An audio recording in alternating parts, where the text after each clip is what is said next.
and the Islamabad Declaration on Disaster Risk Reduction, marking an important milestone for our region. The deliberations held today reaffirm that disaster risk reduction is not merely a technical agenda, but a strategic priority for sustainable development, climate resilience, and regional cooperation. I take this opportunity to invite Chairman NDMA and host of 10th ECO Ministerial meeting, Lieutenant General Inam Haider Malik, for his opening remarks.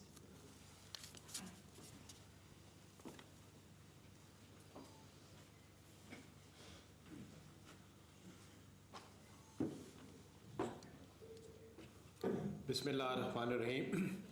Ladies and gentlemen, excellencies, a very warm welcome from all the team NDMA, the hosts, ECO Secretariat, and the Government of Pakistan.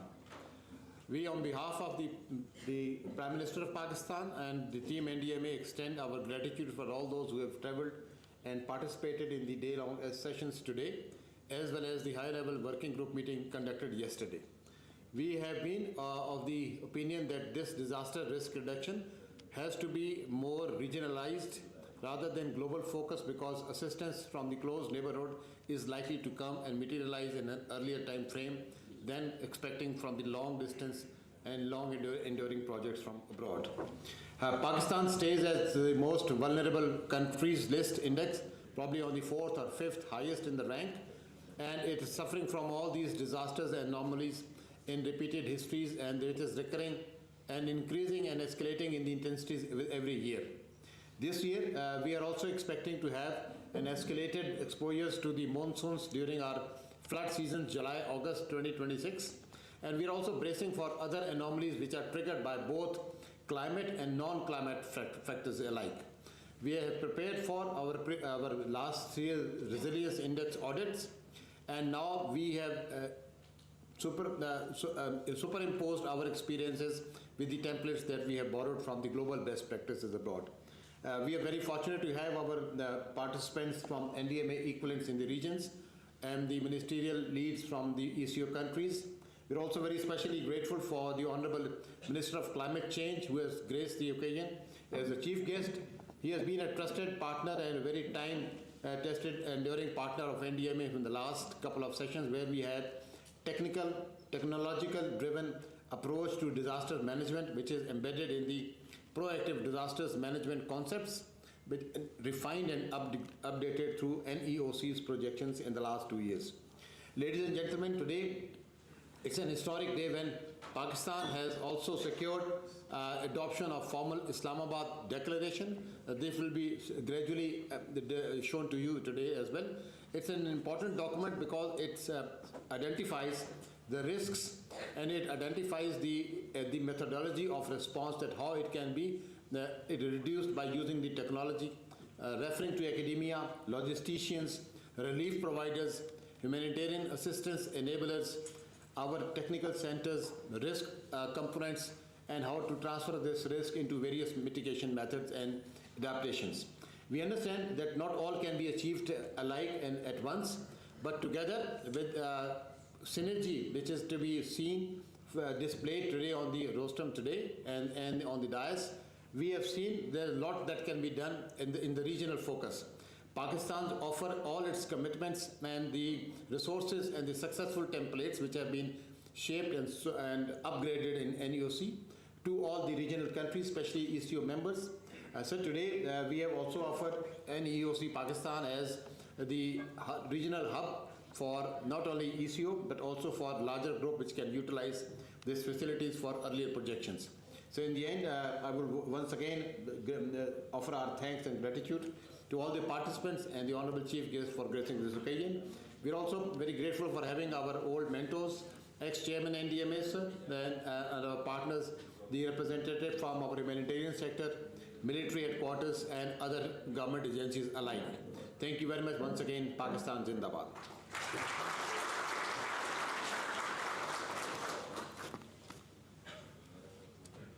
We will have a display of videos of National Disaster Management Authority.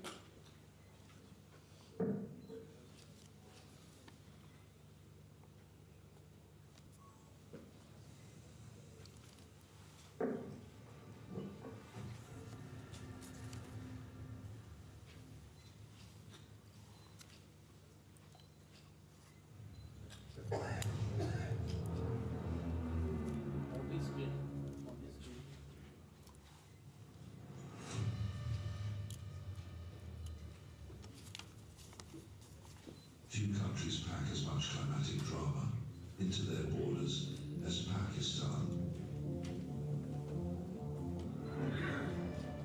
From frozen northern highlands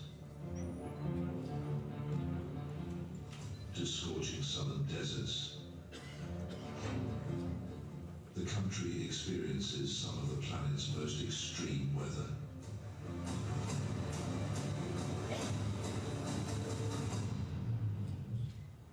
The NEOC team is continuously monitoring global climate and Earth system patterns to develop the Pakistan Disaster Lens 2026.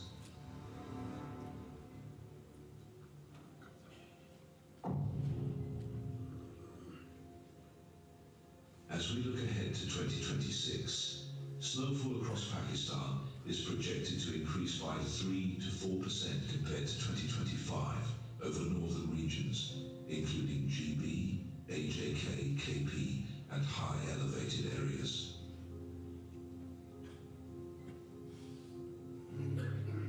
While persistent snow cover is likely to remain 9% below the long-term average due to higher temperature anomalies,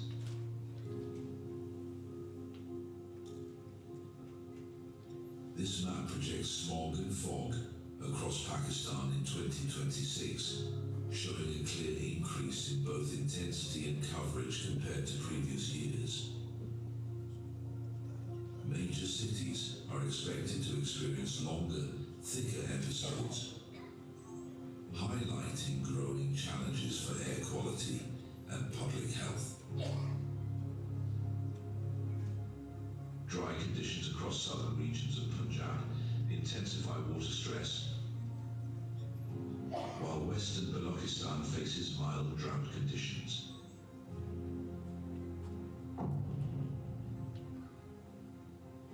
Across northern Pakistan, persistent snow cover is projected to remain about 7% below average due to air temperatures being nearly 0.5 degree warmer. However, snowfall is projected to remain slightly higher, around 4% above 2025. Winter landscapes glisten with snow, yet overall accumulation is diminishing. Drought conditions are projected to intensify by 8%, affecting larger areas and placing greater strain on water resources. Communities are struggling to secure water as harsh drought conditions worsen, intensifying daily hardships for many.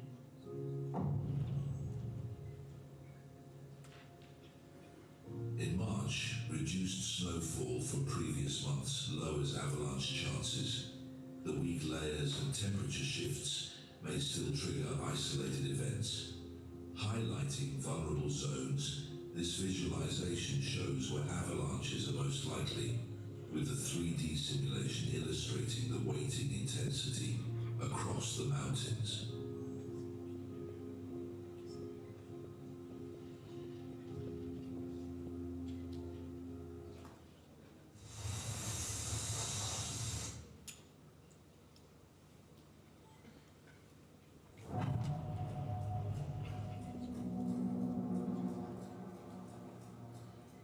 Pole to pole, the Earth's climate pattern shifts.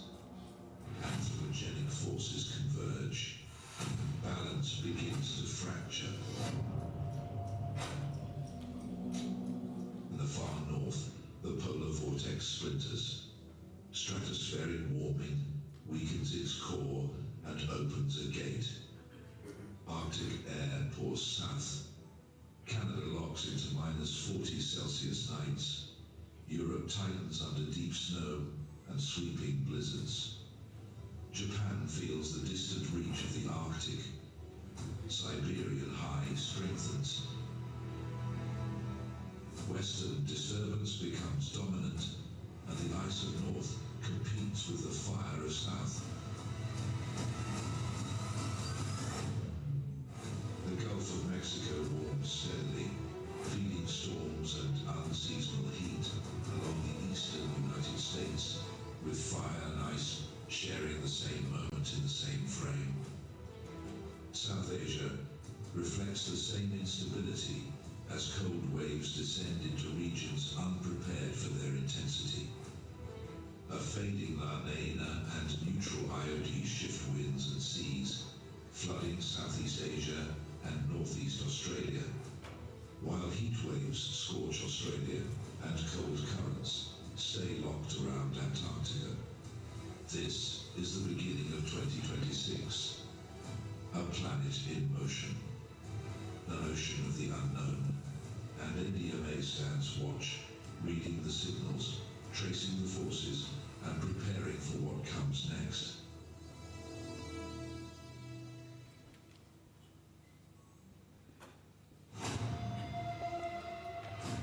Water on Earth moves in a continuous cycle.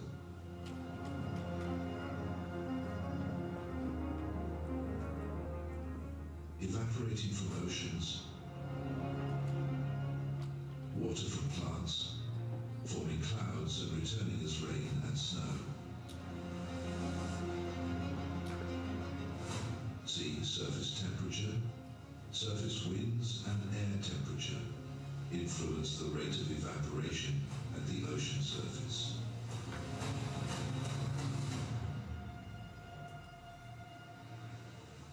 Winds carry moisture north and form clouds.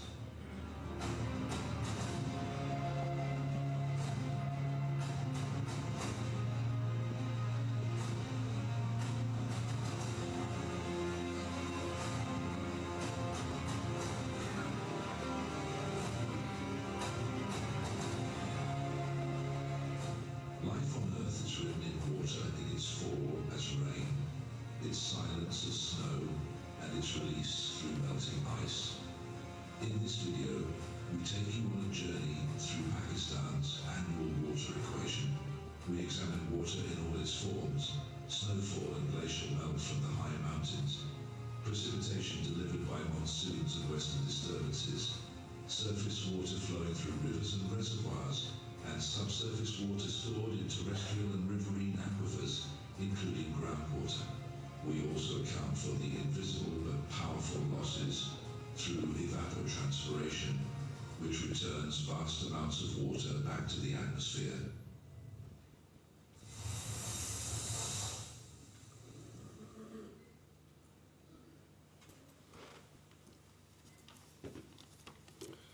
Excellencies, it's my pleasure to share that all ECO member states have unanimously adopted the Islamabad Declaration on Disaster Risk Reduction. This declaration reaffirms the commitment of member states and the honorable ministers and head of delegations and head of national disaster management authorities to jointly work to make the ECO a resilient region. Now the Islam will be displayed and read aloud. The Islamabad Declaration.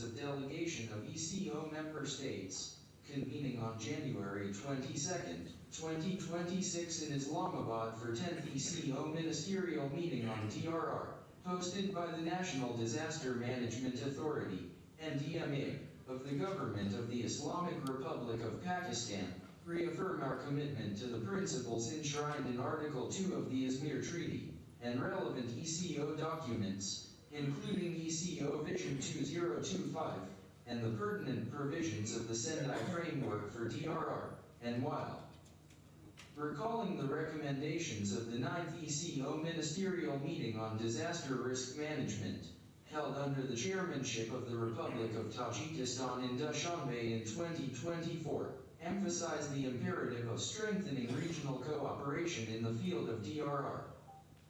Underpinning need to update ECO regional framework on TRR, ECORFDRR, for period 2025 to 2030, affirm that this framework represents a significant step forward in advancing comprehensive and coordinated DRR efforts across ECO region. Following the priorities, objectives, and targets of Sendai Framework for DRR, SFDRR, emphasize enhancing innovative DRR in ECO region through, inter alia, technology-driven capacity building initiatives, redefined anticipatory actions protocols in compliance with well-advanced disasters early warning, actionable comprehensive trainings of all responders through multi-hazard approach to DRR, sustainable financing mechanisms, advocacy and effective monitoring processes.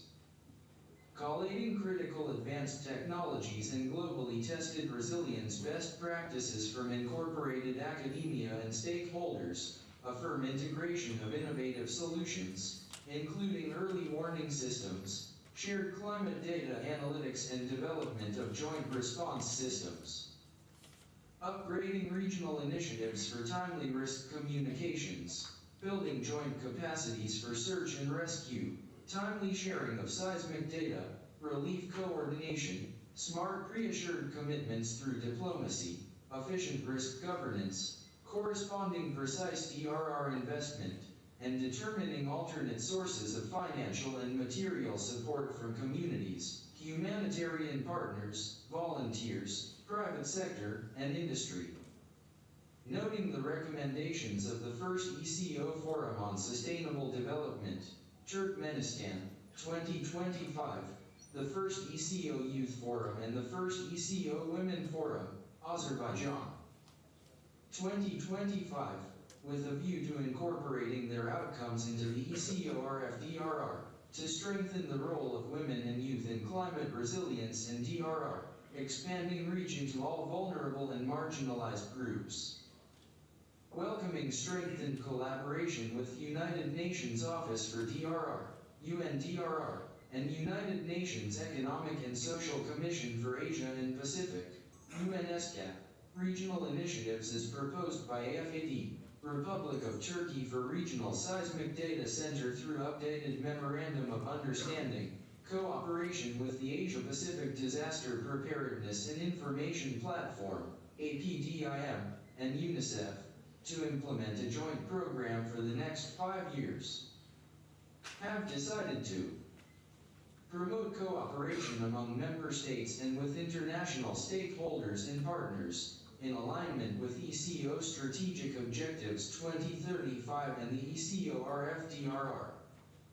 Welcome the offer of establishment of a regional seismic data center by AFAD, Republic of Turkey, in order to exchange real-time seismic data among ECO member countries as agreed in the 8th ECO Ministerial meeting on DRR in Istanbul in 2021. In coordination with the ECO Secretariat. Welcome the recently agreed 2-year work plan between the ECO Secretariat and UNICEF Tajikistan, aimed at cooperation on the development of a new regional framework and strategic action plan for children and other vulnerable groups, in alignment with the Sustainable Development Goals. Appreciate the launch of the ECO, UNICEF Tajikistan joint project entitled, Short Animation Video for Children of the ECO Region on Disaster Prevention and Preparedness, aligned with the ECORFDRR, aimed at enhancing awareness, understanding, and interest in disaster prevention, preparedness and recovery among children in the wider ECO society, as well as improving public information and outreach on DRR. Invite and encourage member states to actively engage in the approved project on the Land Hazard Zonation Map of ECO member states, and also invite the member states to join Statute of Regional Center for Risk Management of Natural Disasters, ECO, RCRM, to make it fully operational. Call upon member states to take concrete measures to ensure inclusive DRR by empowering vulnerable groups including people with age and disabilities, as well as encourage women and youth as central actors in climate action, innovation, social resilience, and DRR. welcome the efforts of ECO Secretariat to incorporate the recommendations of above-mentioned forums in line with the ECO Strategic Goals 2035, with a view of strengthening the role of women and youth in DRR. Acknowledging the importance of collaboration in the spirit of whole-of-government and society approaches, encourage member states, national, regional and international public and private organizations to support programs, projects, and initiatives contributing to DRR in the ECO region, including capacity building and training programs facilitated by the ECO Secretariat. Welcome the offer by Pakistan National Disaster Management Authority, PAK-NDMA, to utilize its National Emergencies Operations Center, NEOC, as an ECO hub for DRR plans, multilateral training simulation and development of joint stocktakes, narrative proposals, and shared approach to galvanize proactive disasters management methods, matured template advanced by PAK-NDMA, to support early identification of emerging hazards and risks and consider utilizing customized models like PAK-NDMA and NEOC as scalable framework for similar facilities commissioning in ECO member states, with technical support available from Pakistan. Encourage the conduct of regular joint trainings and simulation exercises, like Comprehensive International Simulation Exercises, CISE, introduced and recommended by PAK-NDMA, involving relevant national authorities, technical experts, academia, military and civil defense institutions, private sector, non-governmental organizations, volunteer groups, and humanitarian partners, to strengthen regional preparedness and interoperability. Support the joint development and shared use of regional common operating tools, including the Global Regional Hazards Calendar and the Global Common Operating Picture, GCOP, as developed in NEOC, NDMA Pakistan to shape situational awareness, risk communication, and preparedness actions, including targeted capacity building of responder stakeholders. Encourage regional academic collaboration in disaster risk reduction by linking relevant academic and research institutions to consolidate best practices, support evidence-based policy and operational guidance, promote globally tested resilience models, and strengthen technology-enabled capacity building of early responders through partnerships among all stakeholders. Advise the Secretariat to make further efforts to encourage and facilitate the implementation of updated ECO regional framework on DRR, in line with the ECO Strategic Goals 2035 to improve collaboration and coordination among member states. Express deep gratitude and appreciation to the National Disaster Management Authority, NDMA, of the Government of the Islamic Republic of Pakistan for the excellent arrangements made for the meeting, and commend the ECO Secretariat for its valuable contribution to the successful organization of the event.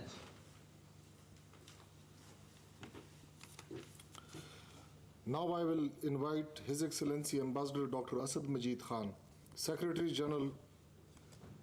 Now I will invite His Excellency Ambassador Dr. Asad Majid Khan, Secretary General of the Economic Cooperation Organization, to deliver his remarks on conclusion of this successful ministerial meeting.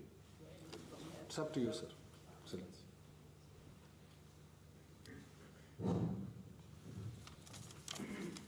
Honorable Dr.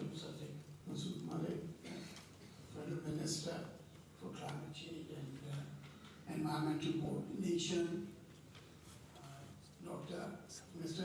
General Inam Haider Malik, Chairman, National Disaster Management Authority of Pakistan, Honorable Ministers, distinguished guests, ladies and gentlemen, it's a great pleasure for me, not just as Secretary General of ECO, but also as a Pakistani to be part of this very important meeting. And I must at the outset congratulate NDMA and General Malik's team for having organized this meeting at a time when we were facing serious coordination challenges as working from Tehran was difficult because of the internet blackout.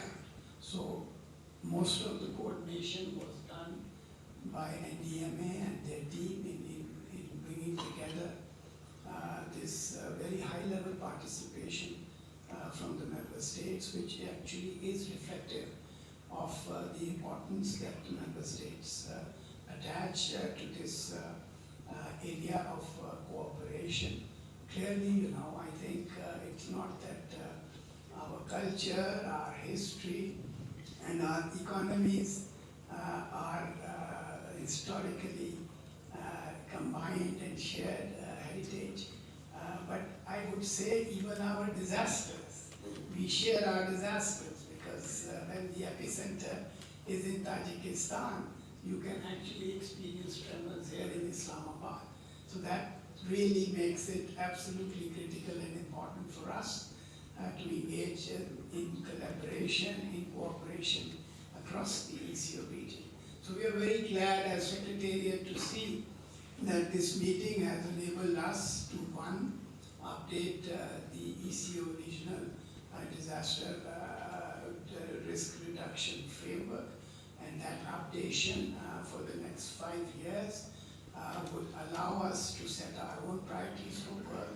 And not only that, but it will also help us shape and contribute to the development of the new ECO vision, the strategic goals for economic cooperation of ECO for next 10 years. So this will also constitute as an important input and guidance material for us to frame those targets and objectives. I think Islamabad Declaration is very specific in its content in terms of laying out and cutting the work for us for the next year until the 11th meeting, ministerial meeting, and we certainly look forward to working with the member states to implement this important declaration. The third important outcome of this meeting, I must say, is also the endorsement of specific project proposals that the member states expect the Secretariat to develop further and implement in collaboration with our international partners. And at the end of the day, Excellencies, ladies and gentlemen, what we see here is this desire to share best practices, this desire amongst the member states to share the experiences that they have gained, and clearly we can see that countries have. And sitting here in NEOC, we see the expertise that Pakistan has accumulated, and we were able to showcase that expertise to the rest of the region with this very clear declaration that we are ready to share that with all the member states. We heard from other member states also, for instance, Pakistan has acquired that expertise in inflood disaster management, and that's something that can be shared. Similarly, Turkey and Iran have experienced earthquakes over the years and have accumulated, and Turkey has very clearly outlined its intent to share its capacities and capabilities in seismic data collection and dealing with those operations. So all in all, I think it was a very substantive meeting with good outcomes that we as Secretariat look forward to working closely with the member states. I thank once again Pakistan for organizing this meeting and for all the participants for joining and contributing substantively to the deliberations. Thank you very much. Excellencies, ladies and gentlemen, it is now my honor to invite our esteemed chief guest, the Honorable Federal Minister for Climate Change and Environmental Coordination of the Government of Islamic Republic of Pakistan, His Excellency Dr. Musaddiq Masood Malik, to kindly share his closing remarks and formally conclude this ministerial meeting. Sir.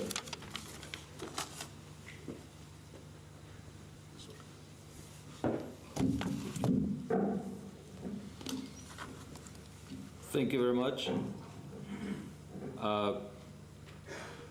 On behalf of the Prime Minister of Pakistan, I would like to welcome all of the delegations and excellencies from Kyrgyzstan, Tajikistan, Kazakhstan, Turkmenistan, Azerbaijan, Iran, Turkey, Afghanistan, and Uzbekistan.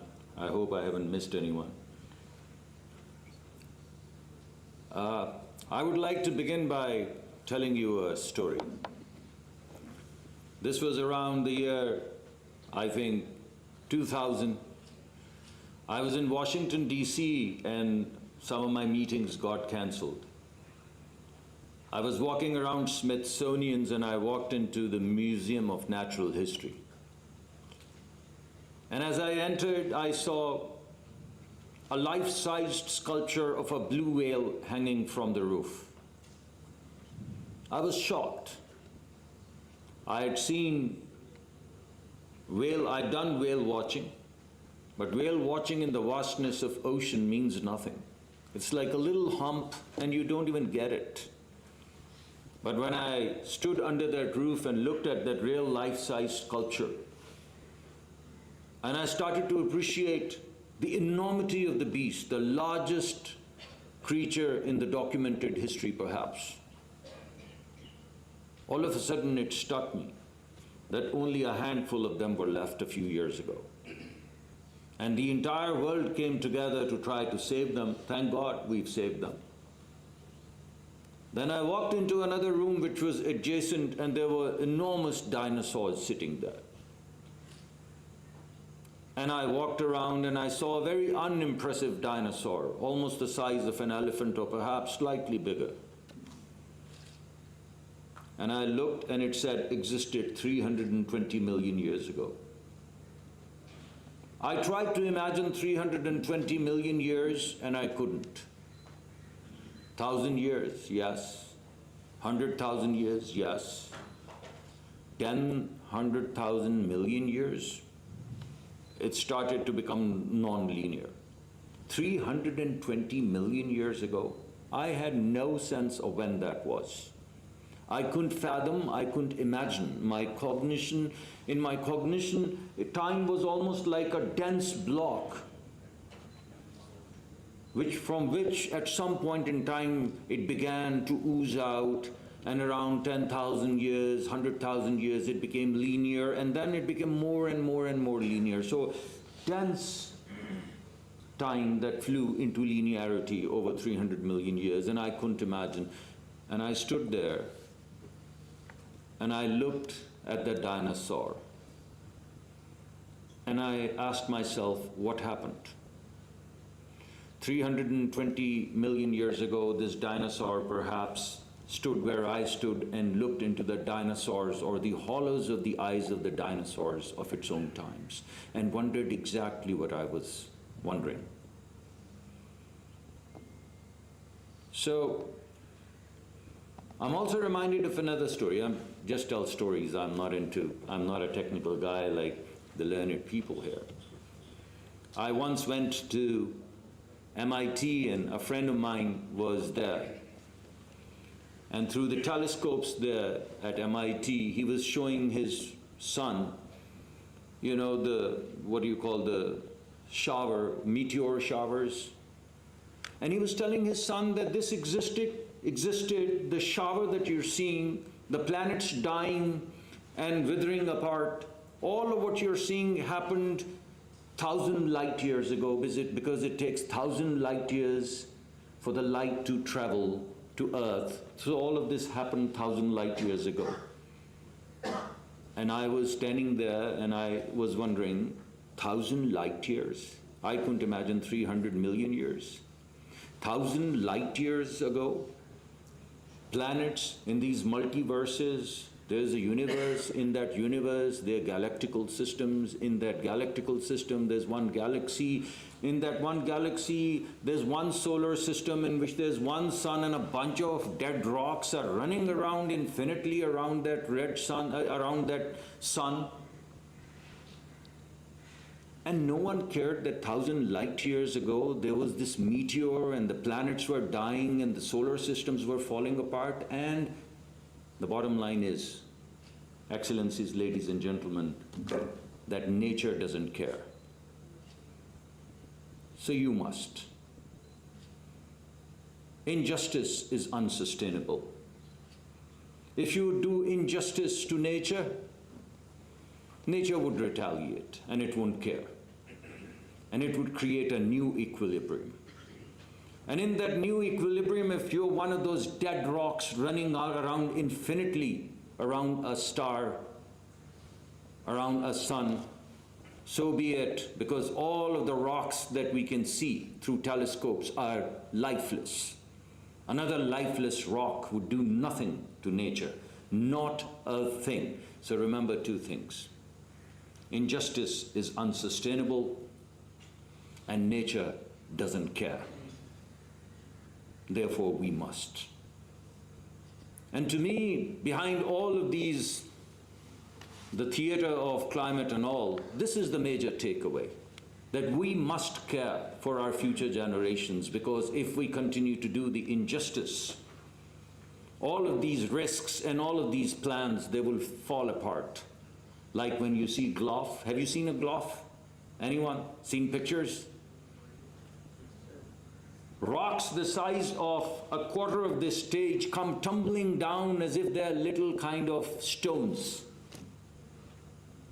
And it's almost like an ocean falling apart, opening up and just gushing down, and no rock, mountains cannot stand in their way. What kind of adaptation would stand in its way? So these are little trailers of nature that nature brings to the fore to forewarn you that it won't care. I would also like to say that nature is also boundaryless. I mean, you look around. Were we able to contain the Aral Sea, dying Aral Sea in one country? Were we able to save Aral Seas, whatever happened there, in remainder of the countries? No. The ocean didn't care. It had no boundaries, required no passport. So the wind doesn't check for where the boundaries are, it blows. The water doesn't care where the immigration is, it flows. No one has been able to stop clouds from moving around, floating around. No one has been able to contain fragrance. No one has been able to stop the colors from glowing. So nature knows no boundary. And we live in this cluster of geographic proximity.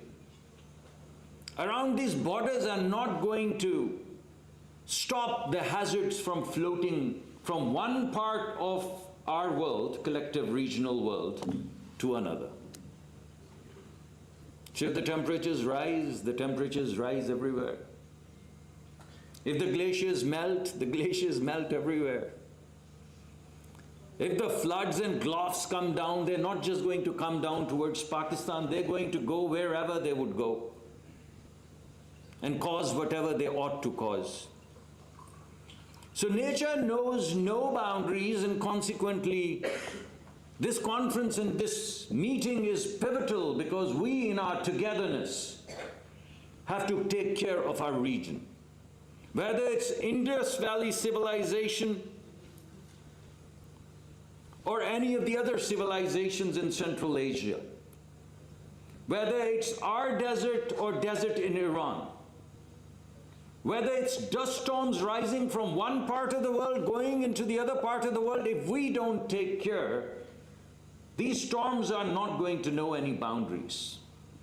These hazards are not going to know any boundaries. They are going to come. And let me tell you, as General Saab was just saying, that they're coming. We know the solutions. We know how to put together these early warning systems. I'm sure you've been talking about them. We know the role of drones. We know the role of satellites. We know basically how they come together. We know machine learning.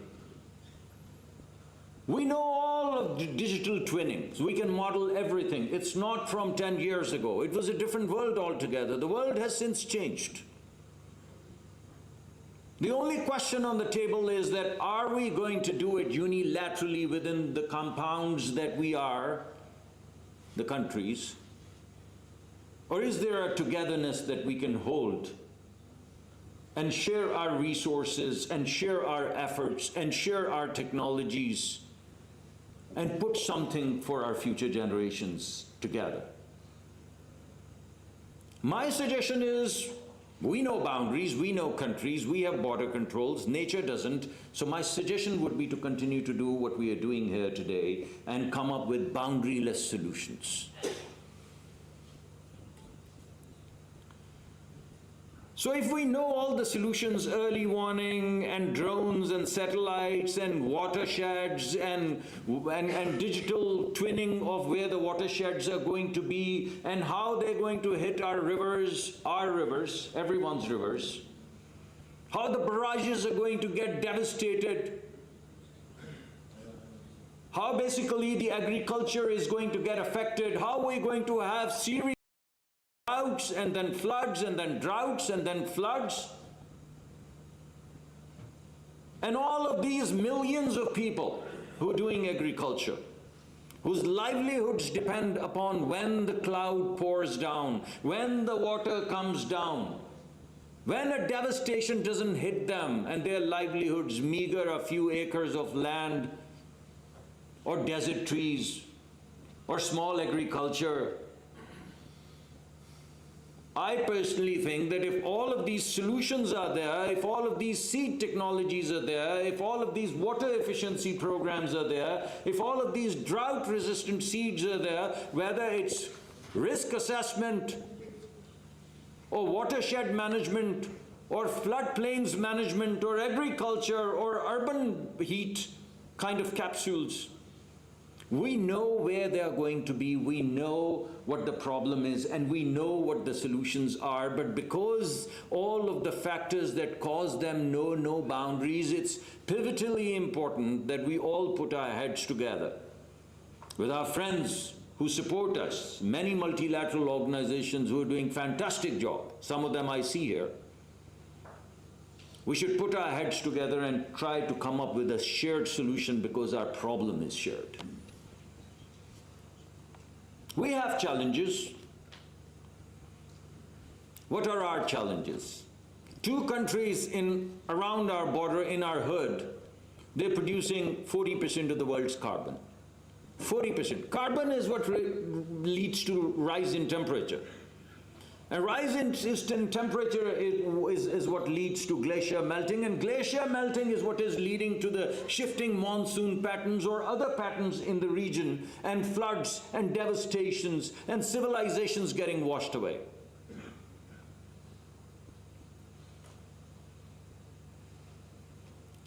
So if two countries are causing 40% of the carbon footprint, perhaps we need to take them into the loop too. And 10 countries of the world are producing 70 to 75% of the carbon of the world. 10 countries. How many countries are there? 190. How many, sir?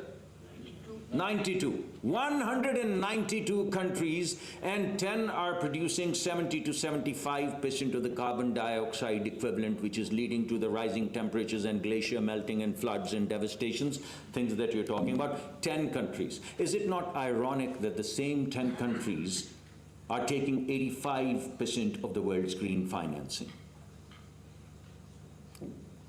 When I was young, we used to play this game called Pac-Man, and that little Pac-Man thing continued to eat those little dots everywhere. You wouldn't know, you're younger. So this Pac-Man world, new Pac-Man world order, where the biggest, that eating little thing, continues to eat and continues to consume. 10 countries, 2 countries, 40%, 10 countries, 75%, same 10 countries consuming 85% of the world financing. How ironic and how hypocritical. And yet Brutus is an honorable man. So these are the challenges. This is the world in which we are living. We know that multilateral schemes are getting weakened. We have hope. This entire doctrine of realism has come to bite us, realpolitik and realism.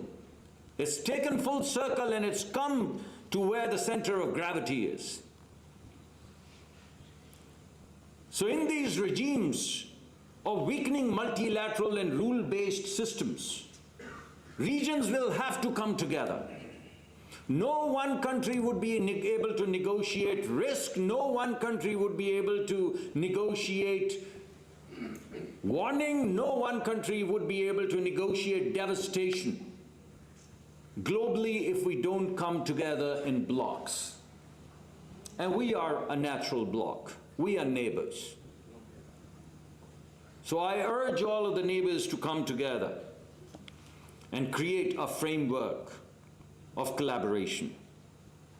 A green corridor from Fargano Valley to Indus Valley and many other valleys that I know nothing about. I just know a few names, so pardon me for just naming one in Uzbekistan.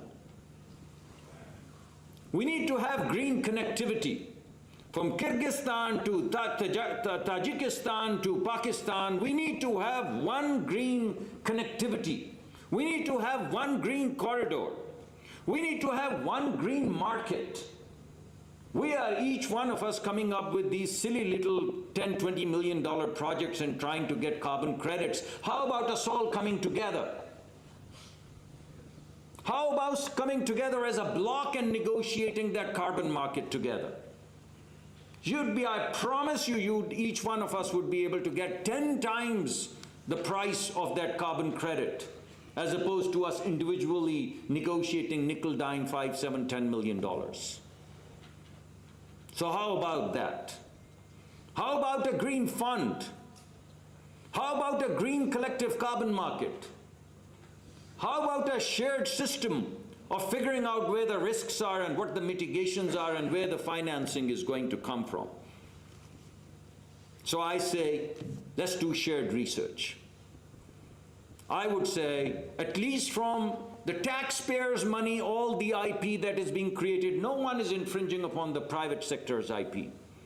But what about the IP which is coming forth from the taxpayers' money? What is stopping us from putting, not just us, but the rest of the world as well, the global order, if there is any,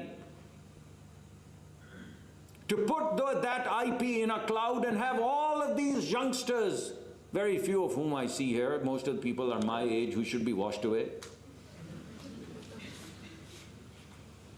But what about all of those young people who are starry-eyed, who are coming from top universities, who know the climate technology for real? When I did my PhD in 1995, it was a different century. People don't get it. I shouldn't be here. That science has since changed. In 1990s, climate was politics. And the only objective that the South had was to stall the North. Now climate is science. Now climate is engineering. Now climate is biosciences. Now climate is chemistry. Now climate is physics. So all of those people who are now doing climate should be standing here. And all of the people sitting there should be those youngsters who need to have that one opportunity to swing the bat and come up with these green clusters and green ideas. So how about a fund? So how about that shared IP and making it open? Taxpayers' money, taxpayers' IP.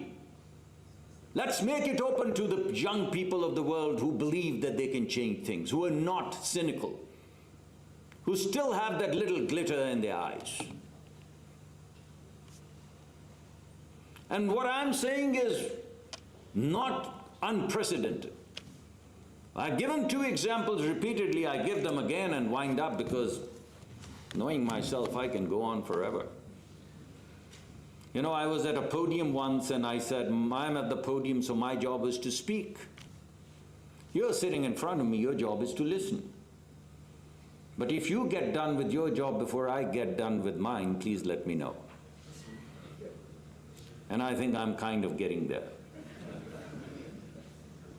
So I would only say that in the 1980s, Finland was a forest, my favorite example. And Nokia, and many of you would not even know because Nokia came and went away.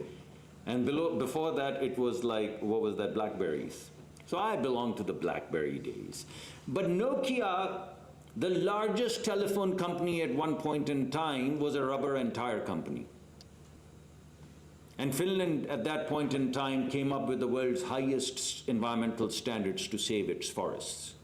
And by the time I studied their innovation ecology in the year of Lord 2004, they were exporting 1/3 of the world's environmental technology, 1/3 of the world's environmental technology, simply because the standards that they set led to technologies that did not exist anywhere else. 10 years ago, 15 years ago, the two most polluted cities in the world were not Delhi and Lahore, and not fighting over pollution. They were Beijing and Shanghai. And right now, China is exporting 70% of the world's solar technology. So nothing that I'm saying is unprecedented. All I'm saying is, get out of the way of the youth. Give them money, give them technology, and let them swing the bat. And let's do it in our collectivity. Thank you very much for your attention.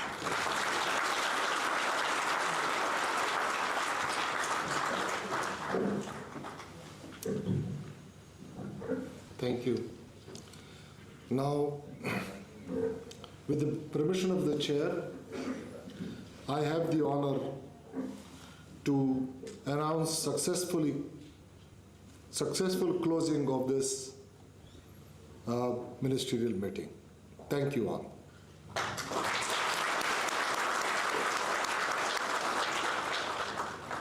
We'll proceed for the lunch in the back lawn.